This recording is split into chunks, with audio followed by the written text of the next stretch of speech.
Halo semuanya, perkenalkan kami dari kelompok 11 akan menampilkan hasil diskusi kami. Dan topik yang akan kami bahas ialah perkembangan penyesuaian diri individu. Sebelum pembahasan materi, saya akan memperkenalkan anggota kelompok kami. Yang pertama, Diana Kartika, yaitu saya sendiri. Yang kedua, Julina Trisaragi. Dan yang ketiga, Krislia Tika Sari. Baik, kita akan memasuki topik pembahasan. Yang pertama, apa itu penyesuaian diri individu? Penyesuaian diri merupakan suatu proses yang mencakup respon, mental, dan tingkah laku individu. Individu akan berusaha untuk dapat berhasil mengatasi kebutuhan-kebutuhan dalam dirinya. Ketegangan-ketegangan, konflik-konflik, dan frustasi yang dia alami. Yang kedua, penyesuaian diri menurut para ahli. Yang pertama, menurut Harlock tahun 2008 menjelaskan bahwa penyesuaian diri secara lebih umum, yaitu apabila seseorang mampu menyesuaikan diri terhadap orang lain secara umum atau terhadap kelompoknya dan individu. Memperlihatkan sikap serta tingkah laku yang menyenangkan, berarti individu diterima oleh kelompok atau lingkungannya. Yang kedua, menurut Calhoun tahun 1990, bahwa penyesuaian diri didefinisikan sebagai interaksi yang berkelanjutan dengan diri sendiri, yaitu apa yang telah ada pada diri setiap individu mengenai tubuh, perilaku, pemikiran, serta perasaan terhadap orang lain dan dengan lingkungan sekitar. Yang ketiga, menurut Mapier tahun 1982 mengatakan bahwa penyesuaian diri merupakan suatu usaha yang dilakukan seseorang individu agar dapat diterima oleh kelompok lain dengan cara mengikuti kemauan kelompok tersebut. Yang keempat, aspek-aspek penyesuaian diri individu. Menurut Sanders tahun 1964 mengungkapkan bahwa penyesuaian diri meliputi aspek sebagai berikut. Yang pertama, pengakuan. Pengakuan adalah menghormati dan menerima pendapat orang lain. Menurutnya, individu harus mampu menerima pendapat orang lain yang berbeda dengan dirinya untuk menghindari terjadinya konflik sosial. Yang kedua, partisipasi. Partisipasi adalah melibatkan diri dalam relasi. Berelasi, setiap individu harus dapat mengembangkan dan memelihara sebuah hubungan persahabatan. Yang ketiga adalah persetujuan sosial. Persetujuan sosial adalah minat dan simpati terhadap kesejahteraan orang lain, di mana individu dapat peka dengan masalah dan kesulitan orang lain dan di lingkungan sekitarnya, memberikan bantuan untuk meringankan masalah orang yang kesusahan. Yang ketiga, altruisme. Altruisme adalah memiliki sifat rendah hati dan tidak egois. Individu harus mengembangkan rasa saling membantu, memperhatikan orang lain yang merupakan nilai dari penyesuaian moral yang baik. Yang kelima, kesesuaian. Kesesuaian adalah menghormati dan menaati nilai-nilai integritas hukum, tradisi, dan kebiasaan. Yang kelima, kriteria penyesuaian diri individu. Menurut Sanders tahun 1964 mengemukakan beberapa kriteria penyesuaian yang tergolong baik. Yang pertama, pengetahuan dan kritikan terhadap diri sendiri. Yang kedua, objektivitas diri dan penerimaan diri. Yang ketiga, pengendalian diri dan pengembangan diri. Yang keempat, keutuhan pribadi. Yang kelima, tujuan dan arah yang jelas. Keenam, perspektif, skala nilai dan filsafat hidup memadai. Yang ketujuh, rasa humor. Kedelapan, rasa tanggung jawab. Kesembilan, kematangan respon. Yang kesepuluh, perkembangan kebiasaan yang baik. Kesebelas, adaptabilitas. Kedua belas, bebas dari respon-respon yang simptomatis atau gejala gangguan mental. Yang ke-13, kecakapan bekerja sama dan menaruh minat kepada orang lain. Yang ke-14, memiliki minat yang besar dalam bekerja dan bermain. Yang ke-15, kepuasan dalam bekerja dan bermain. Yang ke-16, yang terakhir adalah orientasi yang memadai terhadap realitas.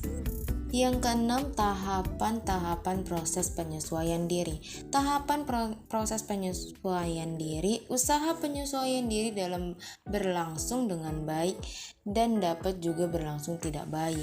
Penyesuaian diri yang baik adalah dengan mempunyai ciri-ciri dapat diterima di suatu kelompok, dapat menerima dirinya sendiri, dan yang ketiga, dapat menerima kekurangan dan kelebihan diri sendiri. Sedangkan penyesuaian diri yang tidak baik ditunjukkan dengan buruknya hubungan sosial individu dengan lingkungan sekitar. Ada beberapa langkah efektif dalam menyesuaikan diri, di antaranya yaitu persepsi yang akurat terhadap realitas, kemampuan individu untuk mengetahui konsekuensi dari segala tingkah lakunya. Yang kedua, kemampuan untuk mengatasi kecemasan dan stres. Individu memiliki kemampuan untuk mentoleransi hambatan-hambatan yang ada saat mencapai tujuan hidupnya. Yang ketiga, citra diri yang positif. Individu menyadari kondisi kehidupannya saat ini. Yang keempat, kemampuan untuk mengekspresikan perasaannya. Individu yang sehat akan mampu mengekspresikan emosinya dan ia akan memiliki kendali atas emosinya sendiri. Yang kelima atau terakhir adalah hubungan antara pribadi yang baik. Individu akan memiliki hubungan yang aman dan nyaman dengan lingkungan sosialnya. Yang ketujuh, faktor-faktor yang mempengaruhi penyesuaian diri. Menurut Powell, tahun 1983 mengemukakan faktor-faktor yang mempengaruhi penyesuaian diri terbagi menjadi dua, yaitu faktor internal dan eksternal. Yang pertama, saya akan membahas tentang faktor internal terlebih dahulu. Faktor internal yang pertama, kemampuan dan kekuatan fisik. Secara umum, kesehatan, tingkat energi, dan daya sembuh seseorang individu sangat berperan dalam menghadap persoalan yang sedang dia alami. Yang kedua, kemampuan kognitif. Kemampuan kognitif seorang individu seperti kemampuan memecahkan masalah dan kemampuan verbal seringkali membuat individu tidak membutuhkan bantuan profesional dalam memecahkan masalah dalam hidupnya. Yang ketiga, minat. Minat dapat berfungsi sebagai penahanan yang bisa meminimalkan dan membantu individu dalam mentolerir ketegangan yang disebabkan oleh permasalahan yang sedang dialaminya, sehingga dapat membantu mempertahankan penyesuaian diri individu. Yang keempat, impian. Impian dapat berupa cita-cita, tujuan hidup ataupun persepsi individu terhadap dirinya sendiri. Dengan memiliki mimpi, maka individu dapat memusatkan diri untuk tetap bertahan menghadapi permasalahan di hidupnya dan merasa bahwa yang dia lakukan adalah berharga. Yang kelima, keyakinan. Keyakinan adalah yang diyakini seorang individu lebih berkuasa daripada dirinya sendiri, bisa berupa agama ataupun tradisi. Dengan memiliki sebuah keyakinan, maka individu akan selalu memiliki harapan dan tempat bergantung yang membuatnya selalu bertahan dan berjuang. Yang kedua, faktor eksternal. Saya akan membahas faktor eksternal menurut Powell. Faktor eksternal yang pertama, kemampuan ekonomi dan lingkungan. Kemampuan ekonomi dan lingkungan termasuk ke dalam biaya, saran dan fasilitas yang dimiliki, serta informasi-informasi yang dibutuhkan. Ketersediaan dan kebutuhan dalam memperoleh hal tersebut membantu mempermudah individu dalam menyelesaikan masalahnya. Kedua, atau yang terakhir adalah kerja.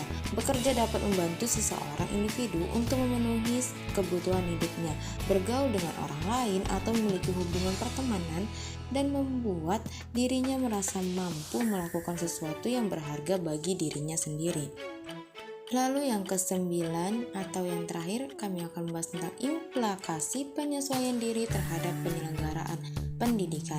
Menurut Bernard, tahun 1982 terdapat masalah yang berhubungan dengan penyesuaian diri di sekolah. Yang pertama, penyesuaian diri dengan kelompok teman sebaya. Bahwa penyesuaian diri dengan teman sebaya merupakan hal yang utama yang dihadapi para remaja. Di samping penyesuaian diri dengan sesama jenis, remaja juga harus menyesuaikan diri dengan lawan jenis dalam hubungan yang sebelumnya belum pernah ada. Tahu cinta. Yang kedua, penyesuaian diri dengan guru. Hal ini muncul karena dalam perkembangan remaja ingin melepaskan diri dari keterkaitan orang tua serta ingin mendapatkan orang dewasa lain yang dapat menjadikannya sahabat dan sebagai pembimbingnya. Lalu yang ketiga, penyesuaian diri dalam hubungan dengan orang tua, guru, dan murid. Kebutuhan ini dilatar belakangi antara lain peserta didik ingin berkembang tanpa tergantung pada orang tua, ingin akui sebagai individu yang mempunyai hak-hak sendiri dan ingin memecahkan persoalan masalahnya sendiri. Demikian hasil diskusi kami. Jika ada kesalahan dalam tulisan maupun perkataan saya mohon maaf. Dan sampai jumpa lagi di video selanjutnya. Terima kasih.